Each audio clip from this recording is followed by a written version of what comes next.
What's up, family? Welcome back to Hustling Crypto, the channel about crypto and only crypto. I'm your beloved host, Bo Ski, and back with another video about another project that's offering us another way to earn a passive income stream in the crypto space. If this is your first time on my channel, please hit that like and subscribe button. It helps the algorithm and helps support the channel. That way we can grow. But today's video is going to be about a project that hasn't even launched yet, and it's still about 250 whitelist spots.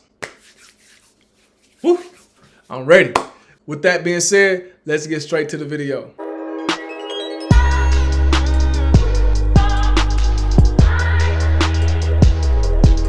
Alright fam, so the project I'm talking about is called Etherstones. They like giving money, but they're on steroids. They say you can up to a 450% APR doing their project. Etherstones is just another DeFi as a service on an Avalanche blockchain. They're trying to infuse nodes as a service and reflection tokenomics. Now you can get started with just a little as 5 ETH to earn a lifetime rewards from your Etherstone, and they offer a daily return up to 1.578%. Now, the website itself is pretty slick, it's pretty clean, pretty nice. So how it works is you create an Etherstone, or you can stake your ETH into a vault. So there's two ways to get paid. You create a stone and earn rewards from the stone, or you can just simply stake ETH into the vault and earn rewards that way. To create an Etherstone, you have to buy ETH, and it's available on Trader Joe, but right now the project has not launched, so you can't get it on Trader Joe yet, but that's where you're going to be able to get it at. Now, there's only 4 types of nodes that you can create: the pebble, the shard, the stone, and the crystal, and it shows the price right there. It's also going to show it in the white paper, so I won't elaborate on that. So when we get to the white paper, I'll show you exactly what they mean by that. Like I said, they're a fairly new project. They got about 5,700 followers on their Twitter. I expect that number to go up to about 20,000 because they highly active on their Twitter account. I'm talking about they always got giveaways. Like right here, they're giving away 5 AVAX plus $500 in the next 24 hours. You got a lot of people tweeting about it. They're kicking up a lot of dust in the crypto market space, especially the NFT node space. And they give away whitelist spots all the time. I'm gonna say this about 3 or 4 times throughout the video. They got 500 whitelist spots, and they only had 261 spots given out. So it's plenty of time for people to get in there, get their whitelist spots, and get into this project early. Not financial advice. This is just me sharing my information with you, my community. So take it how you want to. And if you jump over to their Discord, they got about 12,000 members on their Discord. This only happened in like a week and a half, so that's outrageous. And if you come to the Discord, man, it's a real chill place. I'm on there all the time. So if you want to communicate with me, you watch my channel, and you know what I'm saying, you enjoy the videos, hit me up over here. I got the link on the bottom where you can join. Only way you can get whitelisted on this project is if you're active on the community, the Discord, and you promote the project on Twitter. Coming over to the whitelist, you know, this is what it is. This is the introduction. It's very lengthy, so I won't go over the whole thing. I'll just be brief. What is Etherstones? Etherstones are innovative DAOs on the Avalanche network, focused on long-term growth and stability. Etherstones offer an unbound 450% APR through a combination of 2 protocols, nodes as a service and reflection tokenomics. Scrolling down, after watching many protocols rise and fall in the DeFi space, we notice an opportunity to create something that never been done before. We believe that combining nodes with reflection tokenomics can seamlessly merge to provide high sustainable APR. Now they later on go up talk about the history of nodes as a service and how it all originated with Ring Financial. We're not even gonna talk about Ring Financial. You already know how I feel about that one. And pretty much talked about all the previous projects that attempted to make this run at this DeFi as a service and how they failed and where they failed at. So it just talks about that for a second. You can go back here and look for yourself. We already know what creating a node, what a node is, so I won't discuss that. Now, if you don't know what a reflection tokens is, reflection tokens are implemented such that people pay taxes on transfers of tokens. It typically happens on buys and sales. The resulting taxes are divvied out to current holders of the token. Now, SafeMoon was the first one to do this. They put a 10% tax on buys and sales. Now, this is probably the best part of the white paper when they start talking about their solution to this problem. Okay, since our project provides income in 2 separate ways through ETH and wrapped Ethereum, we are able to approach reflection completely different from the norm.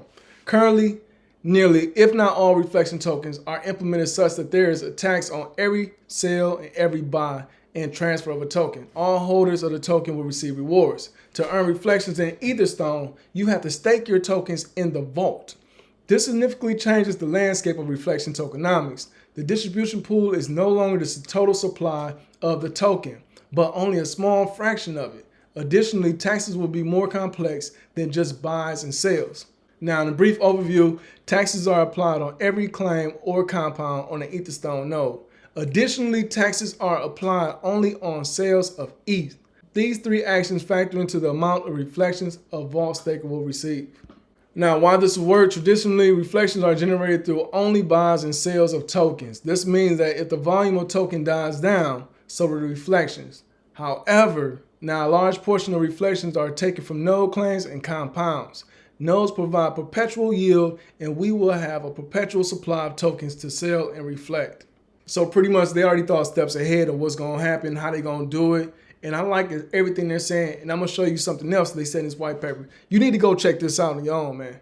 Going back to their solution, lack of scarcity, NFT marketplace dealing AVAX. Well, we will not launch our nodes as NFTs. Instead, all nodes will be normal nodes, but we will upgrade them to NFTs after some time has passed. The reason behind this is to allow the nodes to become scarce. Once our node follows a system where you can continuously upgrade them and increase their daily yield, some people will choose to follow the path of upgrading their nodes, and some will just claim their rewards every day.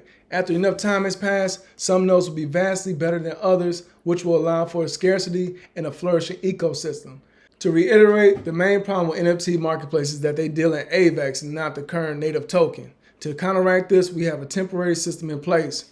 Our developers have implemented a function to transfer Etherstones between accounts, but it is restricted to only authorized users. We will have a middleman system in place where you can trade your Etherstones for ETHs, but it will not be available immediately at launch. That's a good thing. You know, a lot of places, as soon as they launch their token, they launch the NFT sales, and people just go ahead and buy the NFT on secondary markets and say, forget the token. How the tokens don't survive if people over here buying it over here on secondary markets? They should have thought about that before they dropped their coin, you know what I'm saying? Then they go on and show the dashboard, they show the price of it, what the price is going to be, the current circulating supply, the total locked in value, number of pebbles, number of shards, number of stones, number of crystals. So it shows you everything that's going on in the ecosystem all the way around, as well as the vault statistics. So they show you everything right there. Now down here is where you're going to see your own personal Etherstones.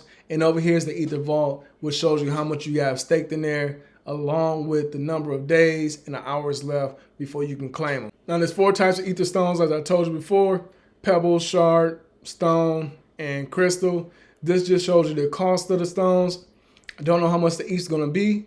And this shows you the daily return of each stone and the compound booster they get when you compound. Every compound is 18% tax. Every claim is 28% tax. And then they had the tiers. They had an emerald, sapphire, amethyst, ruby, and radiant. Radiant being the highest, emerald being a default where you start at. And then it goes on from there and shows you how much the bonus multiplier is. Now, the maximum attainable daily return is on a radiant crystal with 540 compounds. It will give you 0.93% plus 0.54% times 1.2% equals that total I told you in front, 1.578% daily returns. That's how you get the max. Now, staking, every compound or deposit into the vault has a 4-day lockup period. If you compound or deposit again, the lockup period restarts. Now, there's 3 ways you can stake. You can directly stake for a 28% fee. You can compound from an Etherstone, which is no staking fee, but it's an 18% no compound tax. Or you can compound your Ethereum rewards, and there's 0% staking fee. Then if we scroll down here, you can see the claiming. There's no claim tax on claiming anything in your vault, so you don't have to worry about that. Rewards, 40% of taxes are distributed to vault stakers. Now, Etherstone creation, we want to make our token deflationary while keeping it sustainable for the future.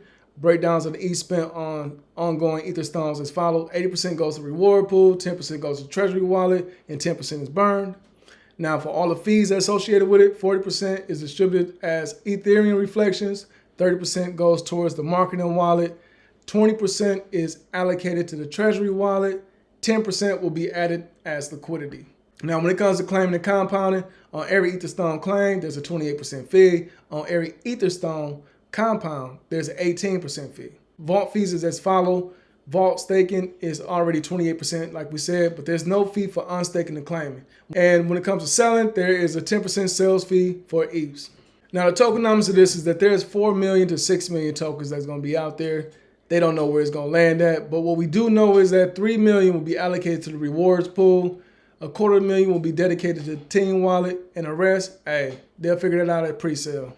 Which leads us to the roadmap. I would not get into detail about the roadmap, but they show Q1, Q2, Q3, and Q4. You can look at it yourself, but they do have a play to earn game coming out in Q3 that I'm excited about. Can't wait to see what it look like. But hey, like I said, this whole thing looks amazing, man. So that's it, family. That's the big project that hasn't came out yet. Before you start going and running, throwing your money into it, I suggest you run over there to that white paper and you do a thorough research on that white paper. I just skimmed through it. That way you know exactly about the project and everything you're putting your money into if you get into it. It's not financial advice. It's just me being a friend telling you about what's up. So with that being said, it's been a good video, y'all. Let me get up on out of here. But remember, family, always stay safe. Do your own research and always be hustling crypto. I'll see y'all in the next one. Peace.